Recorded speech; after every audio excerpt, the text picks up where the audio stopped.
Hi, it's Bob and Fred again to give you a little walk around on our 1974 145 Volvo station wagon.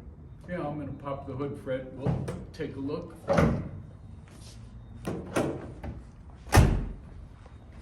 I remember when these were brand new cars.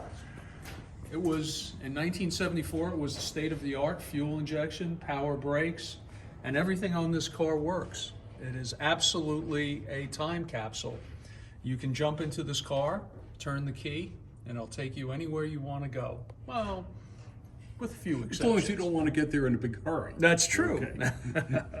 Yeah, it's interesting, you know, from an American car perspective, in 1974, about the only American cars that had fuel injection were Corvettes. Mm-hmm. It was still pretty rare stuff, but we had them on Volvos, and they proved to be very reliable and durable and very dependable as well. Mm-hmm. The cars ran well in summer, ran well in winter, got good fuel economy and low emissions.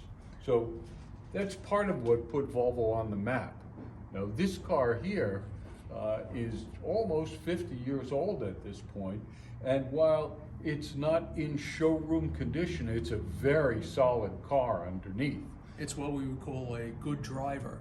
Yeah, exactly. Mm-hmm. And as you pointed out earlier, Fred, the other thing about this car is that it will turn heads. You don't see that many cars like this anymore. So let's take a look around it, see what we can find. I'm going to put this down so our viewers can get Yep. the full impression of the car.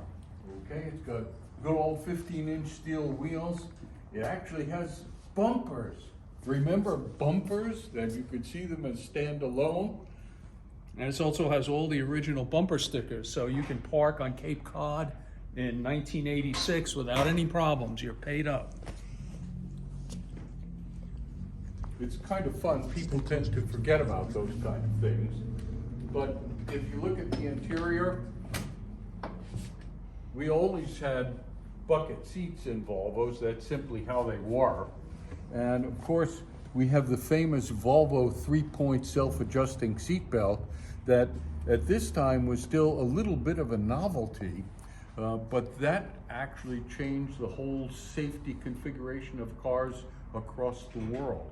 And Volvo was in fact the inventor of 3-point seat belts. Nils Bohlin. Yep, very good. One of the things I want to say about this interior, while the seats need some TLC, the front seats and the back seats, everything is here. You'll see from the carpets in this car that they're still as brown as the day they were new pretty much. There are a few wear spots, but not bad. Automatic transmission shifts perfectly. It has an old AM radio, which you might want to replace, but there's plenty of room for extra speakers in this car. And it's a comfortable car. I mean, this is the kind of car that you can sit 5 people in comfortably and bring your dog. There you can see there's plenty of room back there. It even smells like the beach, doesn't it, Bob? Yeah. It does. It's solid. And while this is not a show car, and we don't want to misrepresent it as being absolutely perfect like the day it left the factory, it's a really solid automobile. And everybody knows the reputation of Volvo building long-lasting cars and practical cars. And this car is absolutely one of those cars. You can see there's plenty of room in the back for cargo and dogs and whatever Beach you equipment. like. Yep. Or folding chairs in case you want to take this car to Cars and Coffee. Exactly. So this could be Have to a fun vehicle. release that. There you go. And I think I personally can't overstate the fact that if you have a young person who's interested in cars and maybe just getting their license and wants a car that he can talk to his friends about and bring to events like Cars and Coffee, this is perfect. This will turn as many heads as will a Corvette. There Actually- are more Corvettes than there are 1974 Volvos. Actually, even more so because it's not just another Chevrolet. Exactly. So it's an interesting car. It'd make a good addition to someone's family. Could be a fun car for a young driver. And it's nice to know that if you have a young and relatively inexperienced driver, he's driving an incredibly safe car. So here it is. It's down here. It could be you. Action. Well, this is the underside of the yellow submarine Volvo 145. Yeah. And as you saw before, as she took to the road, she's very nimble, very agile, and we want to give you an idea as what's going on underneath. Yeah, so this is actually a double A-frame type front suspension. This is what Volvo used to use in the good old days. And it has four-wheel disc brakes, and four-wheel disc brakes, they just really, you couldn't find on anything but Porsches and things in the early 70s. Corvettes, maybe. And Corvettes. So, I mean, this was technically a rather advanced chassis. It's rear-wheel drive, so the power goes from the engine through the transmission back to the rear axle. And if you look at the underside of this car, I mean, it's very solid. Now let's take a look. Yeah. As you can see, all the chassis members and the cross members are all solid. The car is heavily undercoated from the factory. This is probably not an aftermarket. This is probably straight from Gothenburg, Sweden, just like that.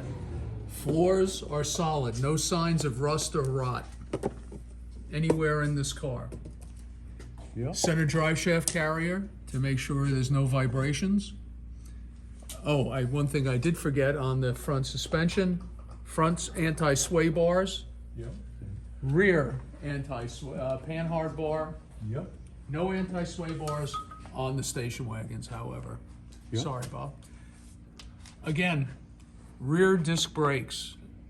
Would never find that on anything other than high-performance sports cars back in the day, Yeah. except on Volvos. And I mean, one of the things that you have to bear in mind, this is not a car that's been restored. This is a car that's been used. This is a genuine survivor. You know, it's been used, and I don't want to say used hard, but used fairly long. It's 127,000 miles, and the better part of 50 years old, and it's still a very solid automobile that performs quite well. Not only does it perform quite well, but it would be a wonderful starting point. If you were going to start collecting cars they now refer to as Radwood cars, cars from the 70s, 80s, and 90s, Yeah. this would be a great place to start. It's, once again, it's a car that no matter where you take it to, you're never going to see another one like it. I haven't seen one of these in probably 25, 30 years. Yes, and in the banana yellow, it'll also be a car that turns heads. No, nobody will not notice you as you go by. So it's a lot of fun, and a car that has a lot of life left in it, and you could be enjoying part of that life. That's right. It's a fun car. And also, as a little aside, this is one of the last yellow cars ever painted in Sweden, because Sweden passed environmental regulations that yellow paint had too much cadmium. So they no longer could paint yellow cars in Sweden.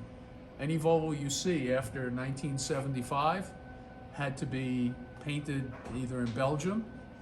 Yeah. Well, I guess that's it. Canada didn't paint cars. Yep. So that's the history here.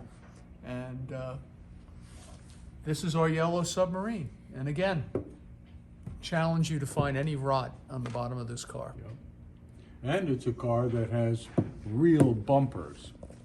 And you don't see many of those these days, but it goes back to the good old days. It harkens to the good old days.